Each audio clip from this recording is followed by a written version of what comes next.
En este examen voy a resolver las 25 preguntas tipo test del examen de primera convocatoria de mayo del año 24 de la asignatura Estadística aplicada a la educación de Educación Social y Pedagogía.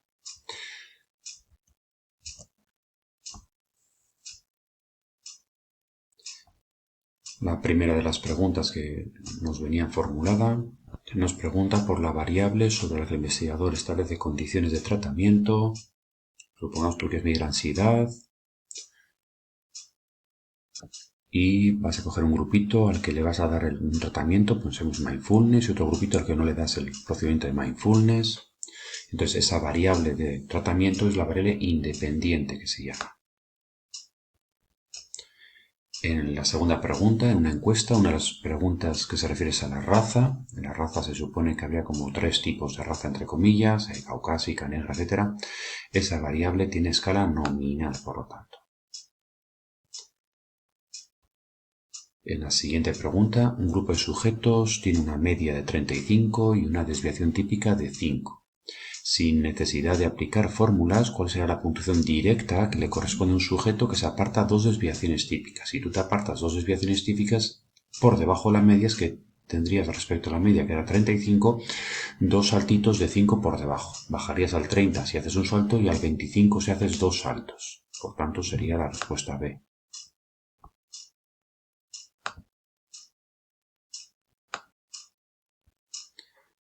Busquemos la siguiente pregunta.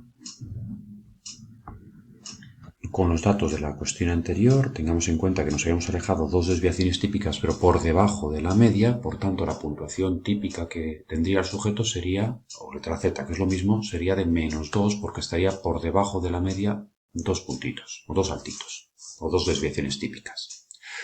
En una variable dicotómica, en caso de que no haya gente que no conteste, pues tendríamos que la proporción de gente que dice sí más la proporción de gente que dice que no tendría que ser el 100%. Es decir, que la suma de los valores P y Q tendrían que dar 1.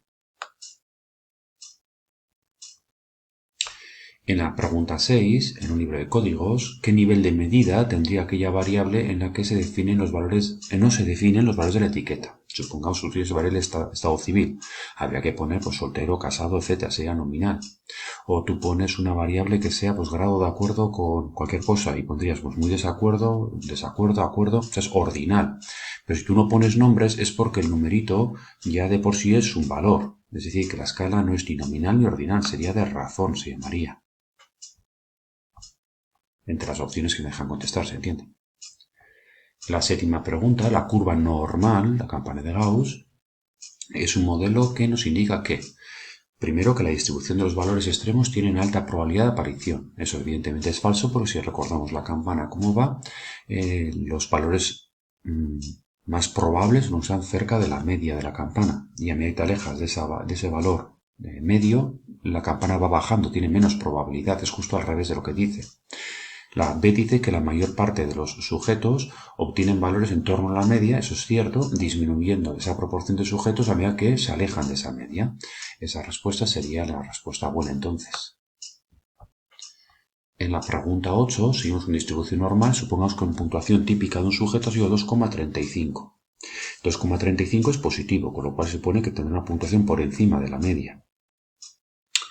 Por tanto, no puede ser ni la respuesta B, ni tampoco puede ser la respuesta C, porque tendría que ser negativo para tener una puntuación bajita. Como es 2,35 es una puntuación por encima de la media. Por descarte la respuesta es la A.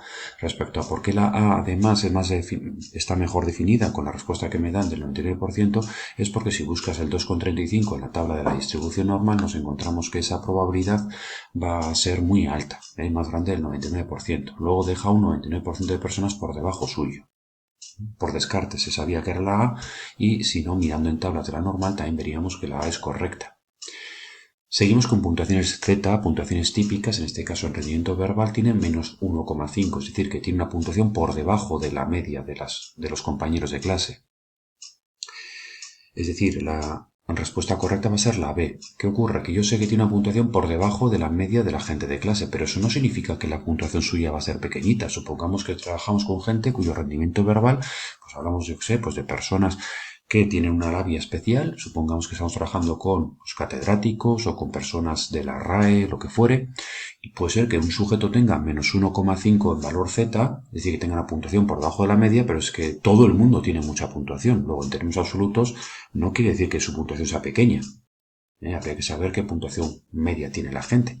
Lo que es seguro es que en términos relativos su puntuación está por debajo de la media.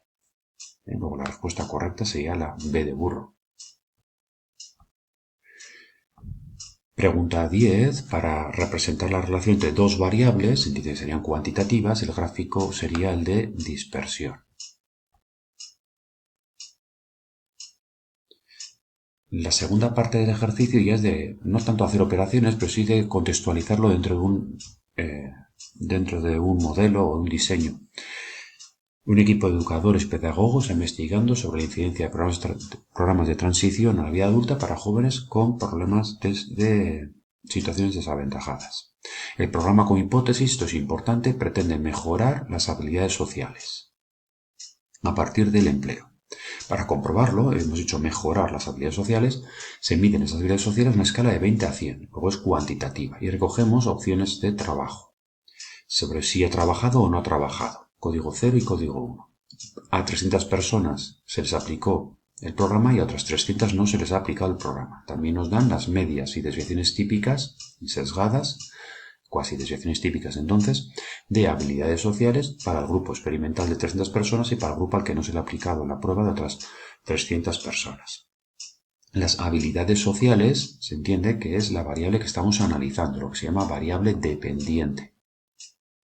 La variable independiente se sobreentiende que tendría que ser la variable de trabajo.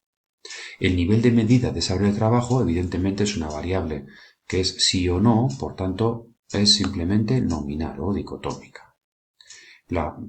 Suponiendo que la distribución de las habilidades sociales es normal, tiene forma de campana, ¿cuántos sujetos de los 300 que están en el grupo experimental tuvieron una puntuación superior a 70? Entonces, lo que tendríamos que ver es que el 70 no es un número casual, sino que es un número que está justo a una desviación típica del 65, es decir, que su letra Z vale 1. Por lo tanto, habría que buscar el valor 1 en las tablas de la distribución normal y ver cuántos sujetos quedan por la derecha de ese valor número 1. Decimos por la derecha porque nos preguntan que superen el valor 70, que es tipificado vale Z1. Al buscar Z1 en las tablas vamos a encontrar una probabilidad de 0,15 aproximadamente. Luego hay que ver cuánto vale el 15,84% exactamente de 300 personas que estaban en el grupo experimental.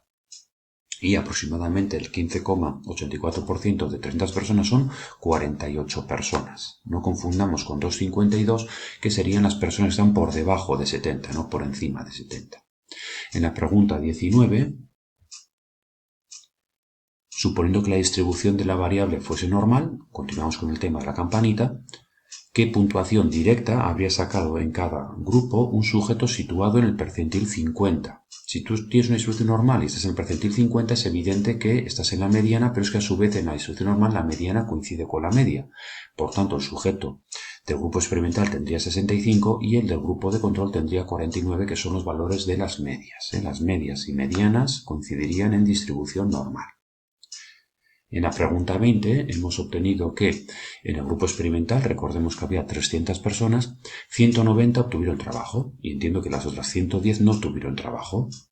Nos preguntan por la desviación típica de ese grupo experimental en la variable trabajo. La variable trabajo es una variable dicotómica, una variable que tiene escala nominal, que tiene dos opciones de respuesta, con lo cual la desviación típica de esa variable saldría de multiplicar la letra P o proporción de gente que obtiene trabajo con la letra Q o 1 menos P, que es la proporción de gente que no obtiene trabajo. Luego habría que hacer simplemente 190 de 300, o sea, entre 300, y multiplicarlo por 110 entre 300. Ese cálculo P por Q se llama varianza. Como me están preguntando la desviación típica, cuidado porque el cálculo de la varianza da 0,23, habría que acordarse de hacer la raíz cuadrada y de ahí obtenemos el 0,48. Si pasamos a la última página, ejercicio 21 dice, queremos realizar el contraste estadístico de diferencia de medias, lo que suele llamarse normalmente T-de-Student, entre los grupos en la variable habilidades sociales. Es decir, queremos comparar el grupo que trabaja y el que no. De modo el grupo que tiene el tratamiento y el que no. De modo que vamos a comprobar el supuesto de homocedasticidad, es decir, de homogeneidad de varianzas o igualdad de varianzas mediante el estadístico de Leven.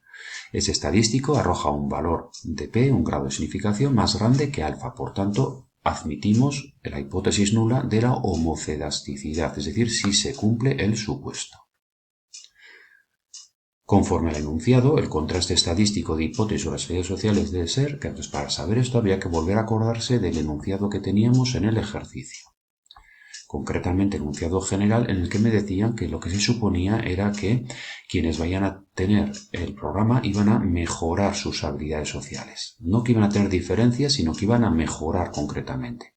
Por tanto, si iban a mejorar, se supone que el contraste es unilateral.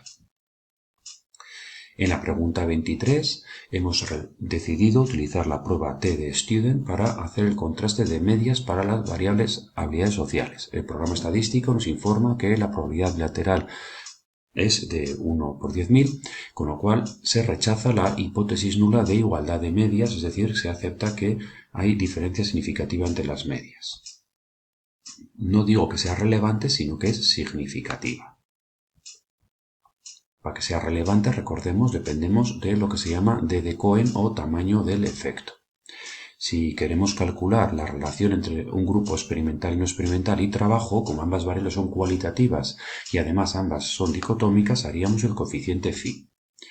La pregunta 25 dice, hemos realizado un contraste de medias para las habilidades sociales y hemos rechazado la hipótesis nula. Pero es que además conocemos que la D de Cohen vale 0,5, es decir, que además de rechazar la hipótesis nula, es decir que la diferencia es significativa o que el programa ha sido eficaz, además de eso tenemos que tener en cuenta que la relevancia es moderada.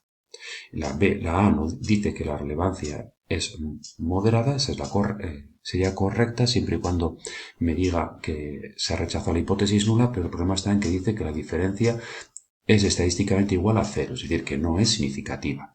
En el segundo, sin embargo, dice que sí que es eficaz el tratamiento y que la relevancia es moderada. Esa sería la buena. La tercera, entonces, dirá que la diferencia es significativa, pero nos habla de una relevancia clínica alta, elevada, y no es correcto.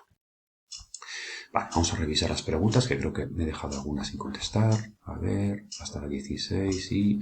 Vale, me falta un poco contestar, ya podéis disculpar el desorden. Las preguntas 11 a 15 creo que era. Bien, para contestar todas. Obtenemos un coeficiente de correlación de Pearson de 0,25. No muy alto, la verdad. Y además no es significativo al 5%. Por tanto, significa que la correlación en verdadera o la final podría ser 0 y que la diferencia no se debe más que al azar, que diría la respuesta A. Hay dos características que debemos comprobar para saber la adecuación psicométrica de una prueba. Entonces, lo que se estudia en psicometría es lo que se llama la fiabilidad del test, es decir, que no te dé resultados diferentes cada vez, y la validez del test, es decir, que realmente estés midiendo aquello que quieres medir. Cuando estimamos el intervalo de confianza de la media aritmética, si queremos ser lo más precisos posible, es decir, que cometamos poco error, que sea reducido el intervalo de confianza, entonces para reducir el error aleatorio o error muestral, sabemos que lo que tendríamos que hacer sería aumentar el tamaño de la muestra. Vamos a poner color. Aumentar el tamaño de la muestra. En este caso, si tú reduces el nivel de significación alfa, lo que estás haciendo es aumentar el nivel de confianza, por consiguiente sería más ancho el intervalo y aumentaría el error, por tanto no sería más preciso. Y aumentar la desviación típica o la variabilidad provocaría el mismo problema que reducir el nivel de significación. La correcta es la 13. La 14, en un contraste de medias de dos grupos, la condición para rechazar la hipótesis nula es que la letra P sea más pequeñita que alfa. La D de Cohen no te ayuda a rechazar o no la hipótesis nula. Y el valor P es menor o igual que alfa, la letra B. Y por último, la pregunta 15, en esta corrección, sería que en un diseño experimental de diferencia de medias, la D de Cohen es 0,9. Si es 0,9 significa que la diferencia es relevante, no que sea significativa, no que la variable independiente tenga un efecto significativo, pero que sí tiene un efecto de relevancia práctica elevada. Aquí dicen que la relevancia es nula y aquí que la diferencia es significativa. Por desgracia, la opción C no la puedo confirmar en base a la D de coin exclusivamente, porque un tamaño de muestra pequeñito podría repercutir en una D de coin grande, pero que no sea significativa. Luego únicamente es correcto que tendría una relevancia práctica alta.